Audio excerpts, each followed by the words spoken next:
ನಮ್ಮಲ್ಲಿ ಏನಾಗ್ತಿದೆ ಅಂದ್ರೆ ವಿಜಯ್ ಅವರನ್ನ ಹೊಗಳೋ ಬರದಲ್ಲಿ ಉಪೇಂದ್ರ ಅವರನ್ನ ತೆಗೊಳ್ಳುವಂತದ್ದು ಆಗ್ತಾ ಇದೆ, ಉಪೇಂದ್ರ ಅವರನ್ನ ಟೀಕೆ ಮಾಡುವಂತದ್ದು ಆಗ್ತಾ ಇದೆ. ಆ ರೀತಿ ಟೀಕೆ ಮಾಡೋರಿಗೆ ನಾನು ಒಂದೇ ಮಾತು ಹೇಳೋದು, ಉಪೇಂದ್ರ ಅವ್ರದ್ದು ಪ್ರಜಾಕೀಯ, ವಿಜಯ್ ಮಾಡಿರೋದು ರಾಜಕೀಯ. ಪ್ರಜಾಕೀಯ ರಾಜಕೀಯಕ್ಕೂ ತುಂಬಾ ವ್ಯತ್ಯಾಸ ಇದೆ. ರಾಜಕೀಯನು ಪ್ರಜಾಕೀಯನು ಒಂದಕ್ಕೊಂದು ಕಂಪೇರ್ ಮಾಡ್ಕೊಳ್ಳಕ್ಕೆ ಹೋಗ್ಬೇಡಿ. ಯಾಕೆ ನಾ ಈ ಮಾತು ಹೇಳ್ತಾ ಇದ್ದೀನಿ ಅಂದ್ರೆ, ವಿಜಯ್ ಮಾಡಿರುವಂತ ರಾಜಕೀಯ ಸಿದ್ಧಾಂತದಲ್ಲಿ ಏನಪ್ಪಾ ಇದೆ ಅಂದ್ರೆ, ಒಬ್ಬ ವಿಜಯ್ ಸ್ಟಾರ್ ಆಗಿ ಕ್ಯಾಂಪಿಂಗ್ ಹೋದಾಗ ಆತನ ಸ್ಟಾರ್ಡಮ್ ಯೂಸ್ ಮಾಡ್ಕೋಬೇಕಾಗುತ್ತೆ.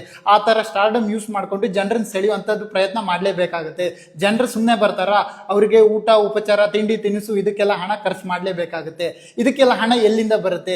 ಇನ್ನು ರಾಜಕೀಯ ಸಿದ್ಧಾಂತದಲ್ಲಿ ಏನಪ್ಪಾ ಇದೆ ಅಂದ್ರೆ, ವಿಜಯರು ಕೊಟ್ಟಿರುವಂತ ಭರವಸೆಗಳು, ವಿಜಯರು ಕೊಟ್ಟಿರುವಂತ ಭರವಸೆಗಳು ನೀವು ನೋಡ್ತಾ ಇದ್ರೆ ಕಣ್ಣಿಲ್ದಿದ್ದು ಕುರುಡನು ಕೂಡ ವಿಜಯ್ ಅವರಿಗೆ ಓಟ್ ಹಾಕ್ತಾನೆ.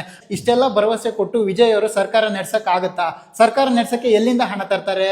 ಜನರ ದುಡ್ಡೇ, ಜನರ ಟ್ಯಾಕ್ಸ್ ಅಲ್ಲಿ ಅವ್ರು ಸರ್ಕಾರ ನಡೆಸುವಂತದ್ದು.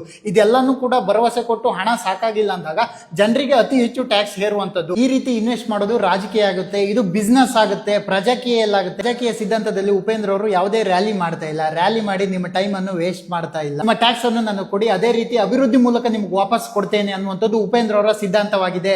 ಇವಾಗ ಹೇಳಿ, ರಾಜಕೀಯ ಬೆಸ್ಟಾ ಪ್ರಜಾಕೀಯ ಬೆಸ್ಟ್? ಒಂದ್ ವೇಳೆ ಉಪೇಂದ್ರ ಅವರ ಸ್ಟಾರ್ಡಮ್ ನ ಯೂಸ್ ಮಾಡಿ ಜನರನ್ನು ಸೇರಿಸಿ ಇನ್ವೆಸ್ಟ್ ಮಾಡಿದ್ರೆ ಅವರಿಗೆ ನಾನು ಜನರ ಟ್ಯಾಕ್ಸ್ ಅನ್ನು ಕೊಳ್ಳೆ ಹೊಡಿಬೇಕು ಆ ತರ ಮೈಂಡ್ ಸೆಟ್ ಬರುತ್ತೆ. ಪ್ರಜಾಕೀಯ ಎಲ್ಲಾಗುತ್ತೆ, ಇದು ಮತ್ತೆ ರಾಜಕೀಯ ಮೈಂಡ್ ಸೆಟ್ ಆಗುತ್ತೆ. ಈ ರೀತಿ ಇರುವಂತದ್ದು ಉಪೇಂದ್ರ ಅವರ ಸಿದ್ಧಾಂತ.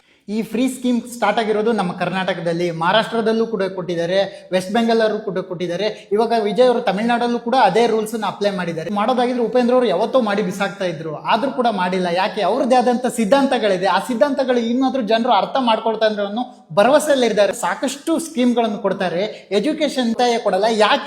ಯಾಕಂದ್ರೆ ನಮ್ಮಲ್ಲಿರುವಂತ ರಾಜಕಾರಣಿಗಳಲ್ಲಿ ಅತಿ ಹೆಚ್ಚು ಸ್ಕೂಲು, ಕಾಲೇಜು, ಹಾಸ್ಪಿಟಲ್ ಇರುವಂತದ್ದು ಅವ್ರ ಹತ್ರ. ಈ ರೀತಿ ಫ್ರೀ ಕೊಟ್ಟಾಗ ಅವರಿಗೆ ಲಾಸ್ ಆಗುವಂತದ್ದು ಇರುತ್ತೆ, ಅವ್ರ ಬಿಸ್ನೆಸ್ಗೆ ಹೊಡೆತ ಬೀಳುತ್ತೆ. ಈ ರೀತಿ ಕಾರಣದಿಂದ ಎಜುಕೇಶನ್ ಆಗಲಿ ಹಾಸ್ಪಿಟಲಿಟಿ ಆಗಲಿ ಯಾರು ಫ್ರೀ ಕೊಡ್ತಾ ಇಲ್ಲ. ಇದನ್ನ ನೀವು ಅರ್ಥ ಮಾಡ್ಕೊಳ್ಳಿ.